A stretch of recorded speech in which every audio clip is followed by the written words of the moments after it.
Why does a simple mistake feel like a personal failure? And why do our own thoughts sometimes feel heavier than real problems? What if the mental stress you feel isn't because life is too hard, but because you're taking yourself far too seriously? Modern neuroscience shows something surprising. The brain was never designed to carry constant self-importance. Deep inside your head, systems that evolved to help you survive short bursts of danger are now being used to analyze every word you say, every choice you make, and every image of yourself you hold.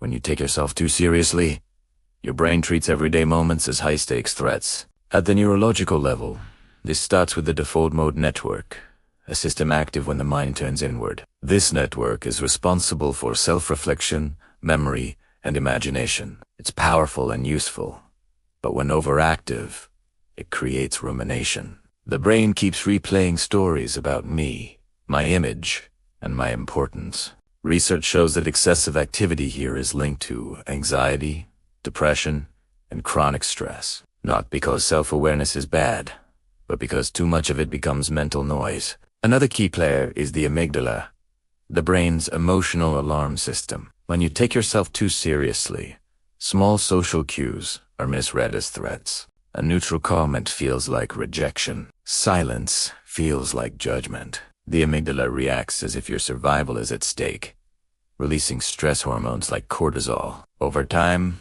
this constant activation damages memory, weakens focus, and reduces emotional flexibility. This is where the science gets hopeful. The brain is not fixed.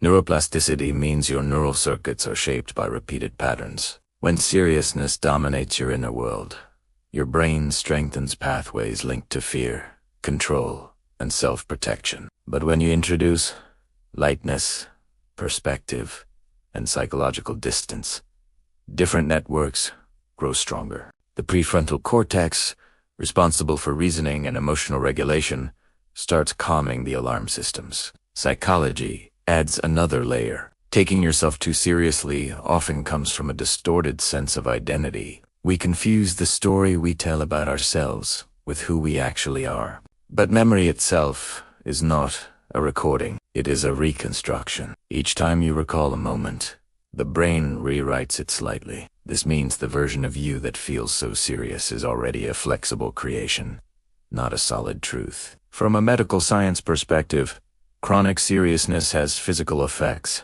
Long-term stress alters immune responses, disrupts sleep cycles, and affects digestion. Studies show that people who can psychologically step back from themselves recover faster from illness and handle pain more effectively. Laughter and mental flexibility aren't luxuries. They are biological regulators. Social science explains why this problem feels worse today. We live in an era of constant visibility. Social media trains the brain to view life as performance. The brain's reward system becomes tied to approval, and seriousness feels necessary to protect status. But evolution didn't prepare us for constant self-monitoring. It prepared us for connection, adaptability, and shared meaning. Philosophically, wisdom traditions across cultures hint at the same idea. The self is important, but not central. When the self becomes the main character in every mental scene, suffering increases. When perspective widens, the mind relaxes. Logic supports this too. If everyone is focused on themselves, then logically, very few people are focusing on you. Taking yourself less seriously doesn't mean becoming careless or irresponsible. Neuroscience shows it actually improves learning. A relaxed brain makes fewer defensive errors, forms better memories, and adapts faster. Mistakes become information, not identity.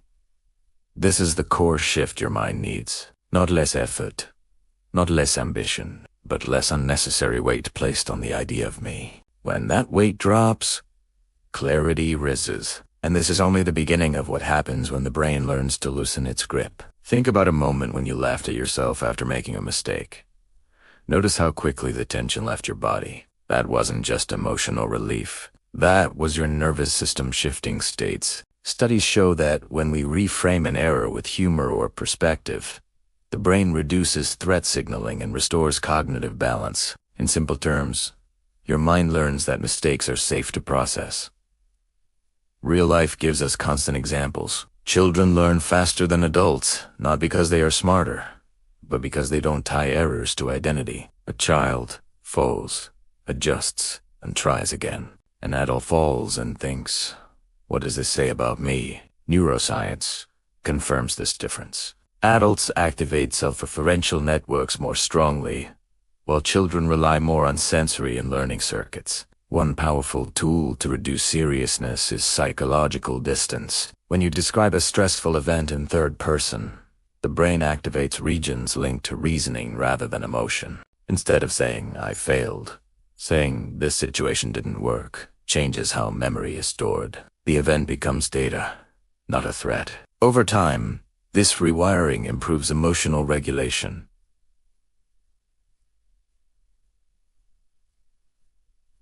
Memory reframing is another key adaptation. Each time you recall an event, it enters a flexible state before being stored again. This is called reconsolidation. If you recall a painful memory while calm, the emotional charge weakens. This means you can update the meaning of past events. You're not rewriting history. You're updating how your brain carries it. People who stop taking themselves too seriously often report better focus. That's not accidental. Seriousness overloads working memory. When too much mental energy is spent monitoring self-image, fewer resources remain for creativity and problem-solving. By reducing self-monitoring, the brain frees capacity for insight and flow. Simple practices help reinforce this shift. One is labeling thoughts instead of believing them. When a thought says, "Everyone noticed that," mentally label it as a prediction or a fear response. Brain imaging studies show that labeling reduces activity in emotional centers and strengthens prefrontal control. You don't fight the thought. You observe it. Another practical exercise is deliberate imperfection. Intentionally doing something slightly imperfect trains the brain to tolerate uncertainty. This reduces fear conditioning. Over time, the brain learns that control is optional, not necessary. This doesn't reduce it reduces anxiety. Social interaction also changes when seriousness drops. Conversations become more fluid. Listening improves. The brain shifts from performance mode to connection mode. Oxytocin release increases, which lowers stress and improves trust. This is why people who are lighter mentally often seem more confident. Their brains aren't busy defending an image. From a processing perspective, seriousness slows reaction time. Under threat, the brain narrows attention. Under safety, it broadens. This is why relaxed people often make better decisions. They can see more options. The mind becomes flexible rather than rigid.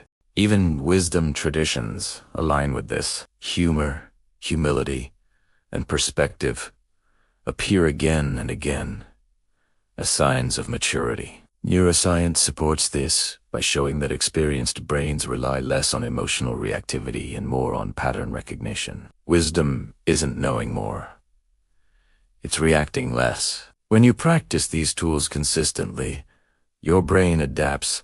Neural pathways associated with fear weaken, while those linked to curiosity strengthen. This is neuroplasticity in action. The mind becomes lighter not because life is easier, but because it processes life more efficiently. This sets the stage for something deeper. When seriousness loosens, insight emerges, and that's where the future of human understanding is pointing next. Looking ahead, neuroscience is beginning to view mental flexibility as one of the most important markers of long-term brain health. Future-focused research suggests that the ability to shift perspective, soften self-focus, and recover quickly from emotional disruption may protect the brain as it ages. This isn't about positivity or denial. It's about adaptability, the brain's core survival skill. Emerging studies in neuroimaging show that wise minds don't eliminate the sense of self. They regulate it. Brain scans of experienced meditators, creative professionals, and emotionally resilient individuals show reduced dominance of self-referential circuits during stress. Instead of "How do I look?" the brain asks, "What's needed right now?" That single shift changes everything. Future thought in psychology points toward a new understanding of identity. The self is not a fixed object in the brain. It's a process, updated moment by moment through perception, memory, and social feedback. When people take themselves too seriously, they treat this process as permanent. But when they see it as fluid, the mind relaxes. Learning accelerates. Emotional recovery speeds up. Medical science is also exploring how chronic seriousness affects aging. Long-term stress shortens telomeres, the protective ends of chromosomes. Early findings suggest that people with better emotional regulation and psychological distance show slower biological aging. Letting go of unnecessary self-pressure may not just feel better, it may literally extend healthy years. Wisdom development follows a similar path. As the brain accumulates experiences, it becomes better at recognizing patterns and less interested in overreacting to single events. This is why older individuals who maintain curiosity rather than rigidity tend to stay mentally sharp. The brain rewards openness, not control. From a social future perspective, the ability to not take oneself too seriously may become essential. In a rapidly changing world, fixed identities break easily. Flexible minds. Neuroscience suggests that people who can revise their self-story without emotional collapse will navigate uncertainty better than those clinging to rigid self-images. There's also a deeper philosophical shift underway. Many researchers now describe consciousness not as something we own, but as something we participate in. When the self becomes too central, participation narrows. When the self softens, awareness expands. This doesn't make you smaller. It makes your experience larger. Logic supports this. If the mind is always busy defending an image, it cannot fully observe reality. But when seriousness drops, perception sharpens. You notice patterns, emotions, and opportunities that were previously hidden behind self. This is not detachment. It's engagement without tension. Hope comes from knowing this is trainable. Neuroplasticity doesn't end in adulthood. The brain continues to reshape itself based on how you think, respond, and interpret meaning. Each moment of perspective builds resilience. Each moment of lightness strengthens clarity. The future understanding of mental health is moving away from control and toward balance. Not suppressing the self, not inflating it, but placing it in context. You matter, but you are not the center of every moment, and that realization brings relief. So if your mind feels tired, heavy, or stuck, the answer may not be more effort. It may be less weight, less self-judgment, less seriousness where it isn't needed. When the brain learns this, it doesn't become careless. It becomes free, focused, and surprisingly wise. And that's what your mind has been needing all along.